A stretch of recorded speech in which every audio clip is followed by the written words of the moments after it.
সুতরাং এটাও আমাদের দাবি, যতদিন দেহে প্রাণ রবে ততদিন এ দাবি চলতেই থাকবে যে নির্বাচনী ইশতেহারের ভেতরে এটা আনা উচিত যে কাদিয়ানীদেরকে অমুসলিম ঘোষণা করব, ওয়াদা দিলাম, জাতি ভোট দিয়া আবার করে ক্ষমতায় বসায়া দিবে, আবার করে ক্ষমতায় বসায়া দিবে।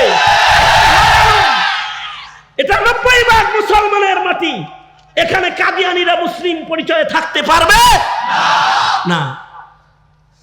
সুতরাং আপনারা এই স্লোগান বাচ্চাদেরকেও শিখিয়ে দিবেন বাপ হিসেবে, সেটা হলো কাফের কাফের, বলেন আমার সাথে, কাফের কাফের কাফের কাফের, নবীর পরে নবী নাই,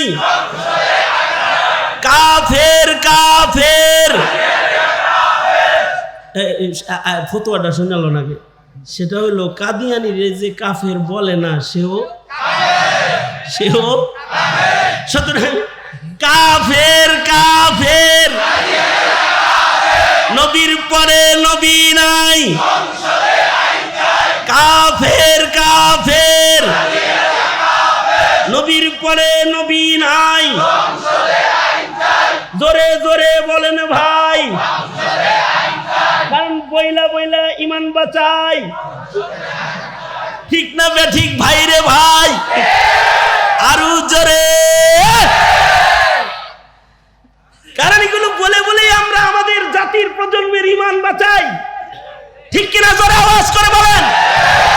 এইটাই মুসলমানের জনপদের উলামাদের অপরাধ, হাতে হাত করি পড়ার, অন্য কোনো অপরাধ নয়। নাস্তিকের দালাল যারা, মুরতাদের দালাল যারা, কাদিয়ানীর দোসর যারা, ঘাটতি মনে মুসলমানের প্রশাসনে যারা বসে আছে, ওরা চায় না এই কথাগুলো জমিনে হোক আর মুসলমানের ঈমান রক্ষা হোক। এটা ওরা বরদাস্ত করে না, এটা ওরা বরদাস্ত করে, এটাই অপরাধ। সুতরাং ওদের ওই ধোঁকায় পড়া যাবে না। আলেম আছে যেখানে, আলেম নাই যেখানে, আলেম ওলামা যেখানে, আলেম নাই যেখানে, আলেম আছে যেখানে, কোরআন সুন্নাহ যেখানে, কোরআন সুন্নাহ নাই যেখানে,